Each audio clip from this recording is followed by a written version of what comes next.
Okay, we're on, don't we? All right, we're on. So, yes, as I was just saying, this is Liam Penn. I grew to know Liam probably, 6 years ago? Yeah, I guess. As a freshman, he was in the metals classes here at school, and he's actually, even at that age, he had a full-time operation of forging knives and other various forged implements, and he was successfully selling those. And since that time, he's just continued to grow his business, and he's producing cooler and better, more sophisticated things just because he's learned more. And he's actually to the point now he's making like legit money with this, and it's just a really cool career path to consider. Kind of a bit of an outlier from some of the other things we're going to be talking about, but a really great career nonetheless. And it's really exciting to talk about and learn about this opportunity. So, as Mr. Jacoby said, thanks, Liam, for being here. We appreciate it. 100%. Okay, so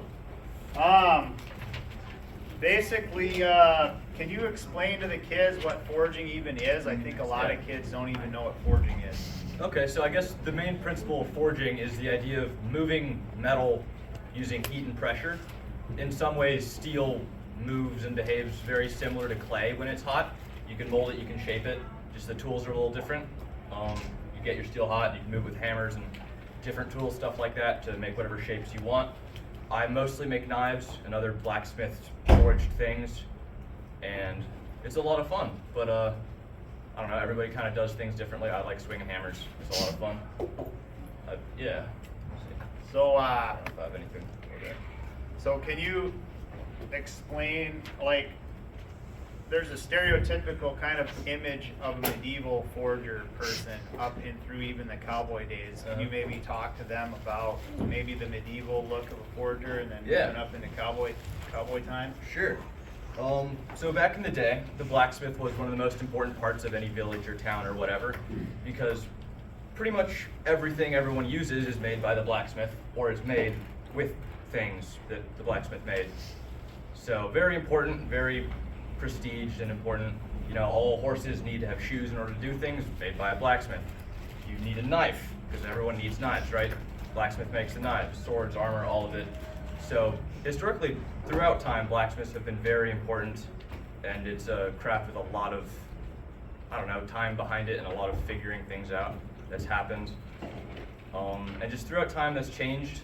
Recently, blacksmithing's become less important as industry kind of has come in, and more mass-produced stuff has kind of, I don't know, happened.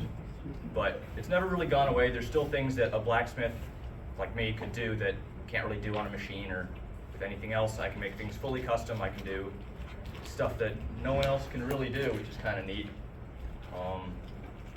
Though definitely seeing a lot less blacksmith these days, mostly just because people aren't willing to pay for custom one-of-a-kind things. Cool. So I don't like to disagree with guest speakers, but I'm going to disagree with Liam. He used the term less important than it used to be. I would say less valued. Well, yes. With the Industrial Revolution, we've been able to produce things they produced cheaper, right? Yeah. However, people value greatly Liam's skill set. I'm right at the top of the list. I got this kitchen knife. Bought this kitchen knife for my wife as a Christmas present a few years ago, and something about your technique in making this knife and the beauty of the natural wood handle and how it all comes together, it is impossible to buy a commercially manufactured knife of this quality and with this amount of sentimental value and art. They're functional, and they're actually works of art too. So, super cool. And yeah, so are there any questions on that? What a blacksmith is? Okay, so let's start with our first kind of interview question here. How long have you been working in this field? Okay, so I've been making knives for about 5 years now, more or less. I've been making, I don't know, I think I counted up. I think I've made probably over 250 knives at this point. Yeah, I've made a lot of stuff, not just knives. I've done a lot of other blacksmith stuff, hooks and carving tools, stuff like that. But really, whatever people are willing to pay me to make that sounds fun and interesting. Cool. Sounds good. So 5 years. And like, what was the hook to get you into blacksmithing? Yeah, some of you might know Finn and Steve Morley. Also might not know them, I don't know. But they're cool. They're the ones who got me into it. And it was kind of a spiral from there. They got me introduced, showed me the ropes, and after that I just kind of got set up, started doing it on my own. And it's just kind of been a spiral, downward spiral since then. That's good. Thank you. What would you say is the most unique non-knife thing you've made for someone? The most unique non-knife thing I've made for someone. Oh, man, I don't know, actually. I've made all kinds of stuff. Like what? Leaves and hooks and keychains. I made my own belt buckle here. Axes, carving tools. Yeah, Hooks, actually right? these. Okay, this is probably the most unique thing I've made. It's sort of a knife. This is a chisel. Henry Hopkins actually did some teaching with these here, but these were made for Alaska for their bentwood box carving classes, and these are pretty much impossible to get. I know of one other guy that's made them, and he didn't make very many of them. But this is just a specialty chisel for doing the kerf in a bentwood box where it all folds up. And this is something I can do pretty easily that can't really get anywhere else, and it's kind of neat. Super cool. Are we centered on the video there? Yeah. Perfect, thank you. Okay, this one is really good, and you guys will definitely need to answer this on your questions Friday, but what type of training is needed and where can someone obtain it? Okay. It depends. Some people learn mostly by themselves. It's kind of a field where there's not really a whole lot of formal training available. There are some schools around the country that teach this stuff. There's also a lot of individuals that do classes. I teach classes for those that are interested. I think taking classes is one of the important things when you're learning, because while you can kind of figure everything out on your own, when you can learn from somebody else, you learn the things that maybe take years and years and years to learn it's just a big boost. Yeah. I mean, I'm still taking classes and I'm still learning every day. So where do you go for your training? Who teaches you classes? Actually, the next class I'm doing is I'm going to Petersburg, and I'm going to take a class from Adam DeRosers, who's a master bladesmith there. And he's very cool. Him and his wife are both master bladesmiths. I've taken one class from them before, and it just moved me light years down my path. Cool. And same thing's probably going to happen when I go see them at the end of this month, next month. So it's safe to say, as far as training in this goes, it's easier to find individuals to teach you a one-on-one class in like a university or Yeah, trade there's school? a couple schools that do focus on stuff like this and do have some classes. There's the New England School of Metalwork in Maine, and there's the Center for Metal Arts, some other places too. But mostly the easiest place to take classes is just from an individual person who knows what they're doing and is close to you. Perfect. Thank you. So what kind of, we'll start with what kind of technical skills are handy to have if you're going to be in the forging business? Yeah. Everything I do is for the most part pretty dangerous. You gotta be pretty paying attention, gotta have your head screwed on pretty good. Lots of fairly dangerous and somewhat complicated tools involved. But yeah, I mean, you gotta be able to use tools, you gotta be able to think, you gotta visualize how a project's gonna turn out and how to get from a piece of just, raw materials like this to something finished. I mean, these materials is what I made this out of. Literally, I mean, this just looks like a bar of steel. This actually has over 500 layers of steel in it, which you would never know by looking at it.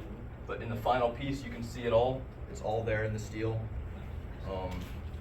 And it's just, I don't know, you gotta be able to have a certain ability to visualize how everything's gonna turn out and work. And what's in your right hand? Or Yeah, this is a block of stabilized willow. This is from a tree that came down in my yard. I cut it up, dried it, and stabilized it. I've been using it for knife handles. I've really been getting into using local materials just because they're here. I don't have to ship in a bunch of exotics and kill the planet or whatever. There's trees here that are pretty freaking cool. yeah. So might as well use that. So I would. Got a question? Go ahead. What does stabilize, like what's the process behind that? Okay. What does it do? So some woods are naturally not very dense, like willow. It's not particularly hard or suitable for a knife handle. So stabilizing is a process where I use a vacuum chamber to draw a resin into the wood. So it basically fills all the pores with this resin, and the resin it heat cures.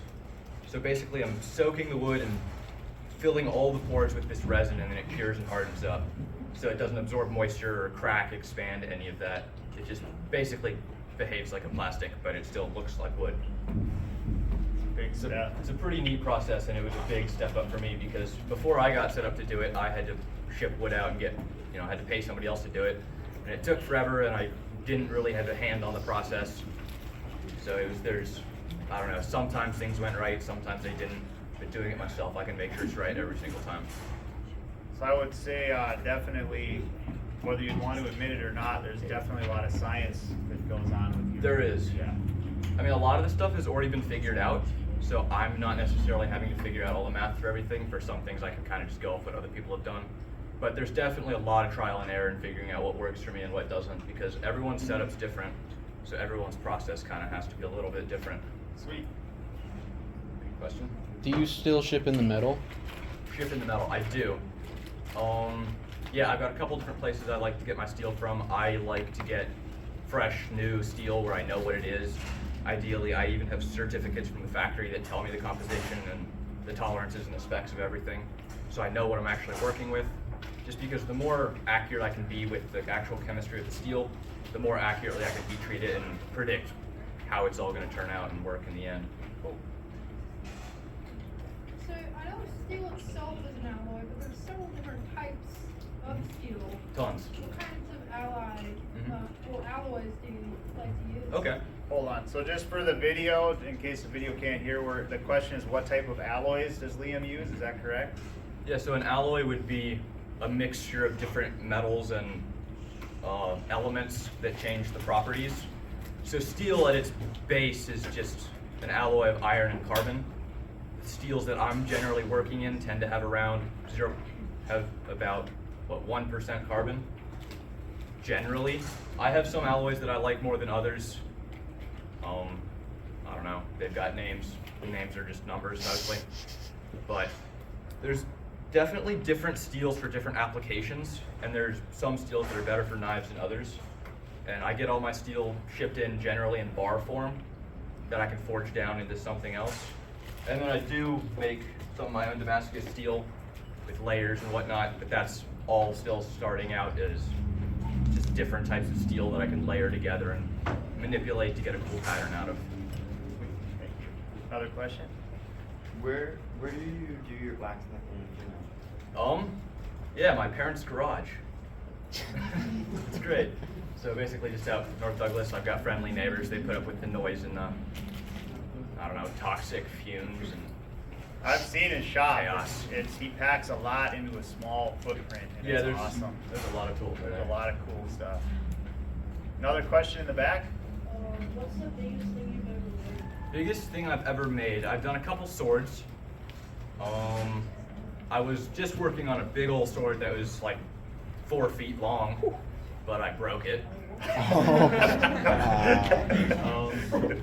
Yeah, I think the swords I've made are probably the biggest things I've made, other than some of the weird kind of, I don't know. I've done some racks and like pot hanger racks and stuff like that were bigger, but swords have definitely been the biggest projects. What's been the hardest project you've done?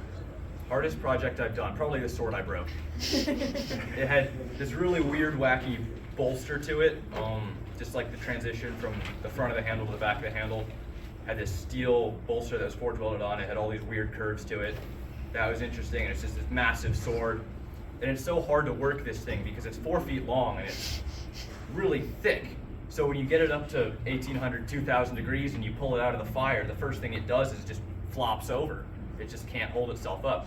So you're trying to work the thing while it's just flopping around, and that was a pain. But it was fun. Question? Do you just use a hammer, or do you have like a power hammer? Yeah, I do not have a power hammer or a press in my shop. I know people with presses and hammers in town that I can use sometimes. Last summer I was working down in Idaho for a knife company, basically as a resident artist for a while. They had all the toys, so I could pretty much do whatever I wanted there. Big power hammer, big forge press, all of it. It's all fun tools. Pretty much you can do anything with a hand hammer and an anvil. You don't need a press or a hammer to do any of this, but it does make bigger projects a lot easier. It does make making Damascus a lot easier. It's just So what kind of personality traits do you need to be successful in this Okay. profession? Yeah, you have to be able to, like I was saying earlier, you got to be able to see a project through to the end. You got to be able to envision it. You got to be able to have a plan.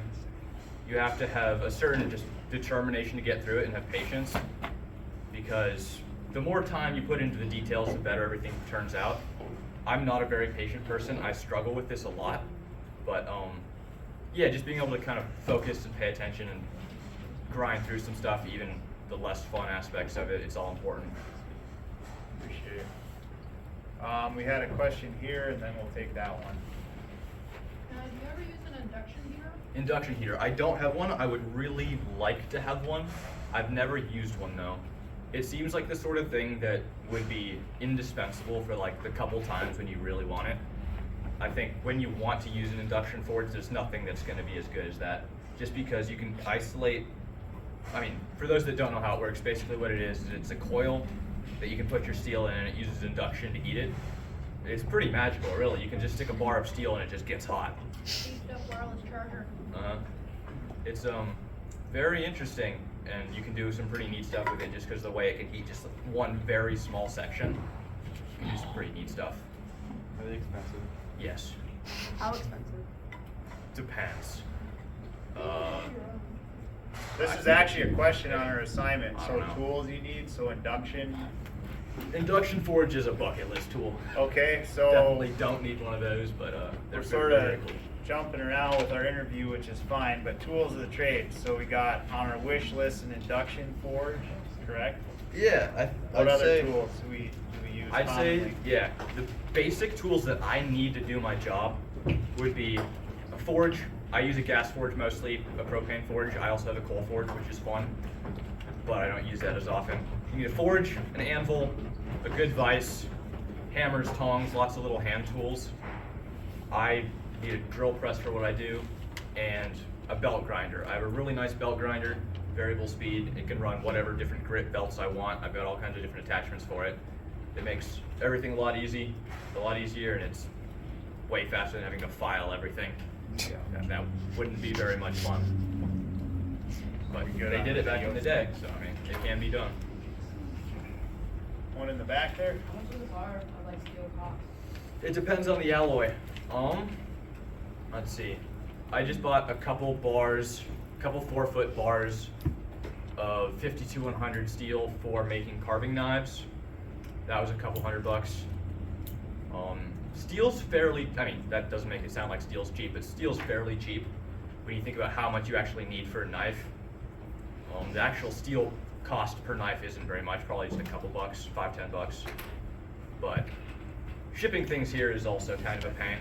Generally, if I'm buying a lot of steel in 4-foot lengths, it'll have to come up on the barge, just because it weighs a lot and it's just kind of a hassle. Sweet. Sometimes when I go down south, I'll try and get steel shipped somewhere, and then I can bring it back with me. That's sometimes cheaper. Right on. Sometimes. Let's plug it. Let's get another question here, and then we'll come back to you, okay? So this is more a labor of love than your goal is to just make a ton of money. But if you were to consider this as a full-time job, between forging and teaching classes, what could one expect to make? Oh, how much money will you make? It really depends. It depends on how much work you actually get, because I mean, it doesn't really matter how good you are if no one's willing to put money on the table in front of you. That's one of the things I've struggled with most, just finding work, having work to do.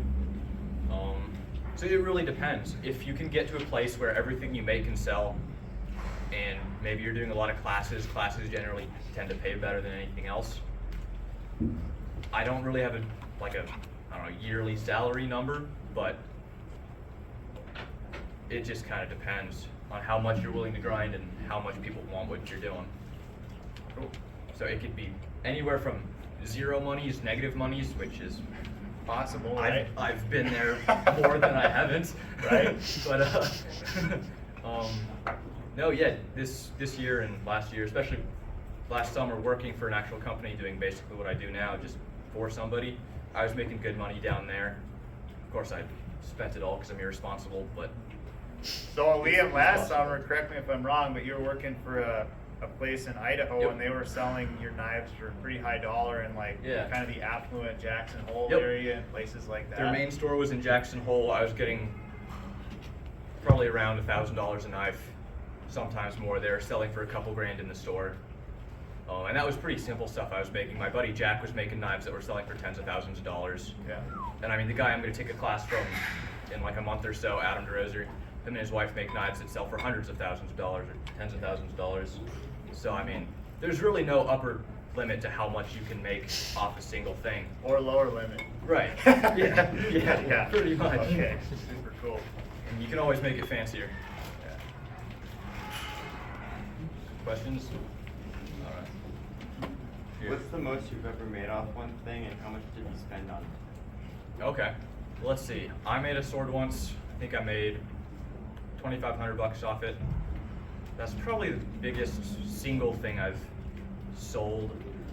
And as far as actual materials, I'd be surprised if I had more than $100 in materials in it. Tell them how much time I you was gonna had. say, in how many making it. hours?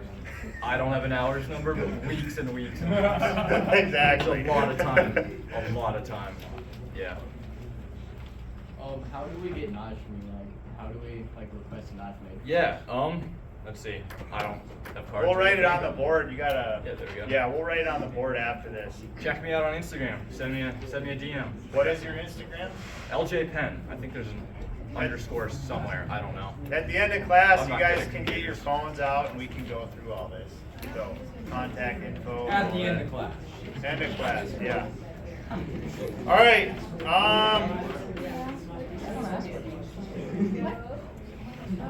We're just gonna refocus here, guys. So we've sort of touched on this a little bit, but in terms of making this a career, like if you were to step this up from a hobby to a career, what would you find most challenging about making this job a career, so to speak? Yeah, I think the biggest thing is definitely finding a clientele. I think the best way to make money, and the friends of mine who are doing similar things that make the most consistent money are the ones that teach a lot. Teaching is probably the most consistent money because it's almost like an easier thing for people to justify spending money on. It's like a learning instead of like it's just a knife, I can buy one of those for $20, you know? So the teaching's fun for sure, but I think the biggest thing is just to be able to be versatile, do whatever's gonna pay you at a certain moment, not just do one thing all the time. Okay. That's also what kind of keeps the fire lit, just not doing one thing for too long. Otherwise it's pretty easy to get burnt out. And then what do you most enjoy about the work? Oh, the creativity. It's the most fun when I can just let rip and do something weird and not really have to worry about getting paid too much. Just do something nutty and weird and, I don't know, just whatever weird thoughts come into my mind, just turn that into something shiny and pointy. Have you ever made something with moving pieces? With what? Moving pieces? Let's see, here's a little friction folder I made for my parents, or for my mother. So that's got a moving piece. Opens and closes, I've done a lot of these. I haven't done any locking folding knives, but yeah, moving pieces are just pieces that don't move that move. So, Usually my knives don't move. Usually that's a bad thing. so with this, I'm gonna turn the video off, but then Liam can show you some of his creations, and then you guys can ask more questions. And I know we have some YouTube videos, and we can get the Instagram accounts linked up and all that. So we'll continue this, but without the video. You doing your own leather work? I am. Yeah.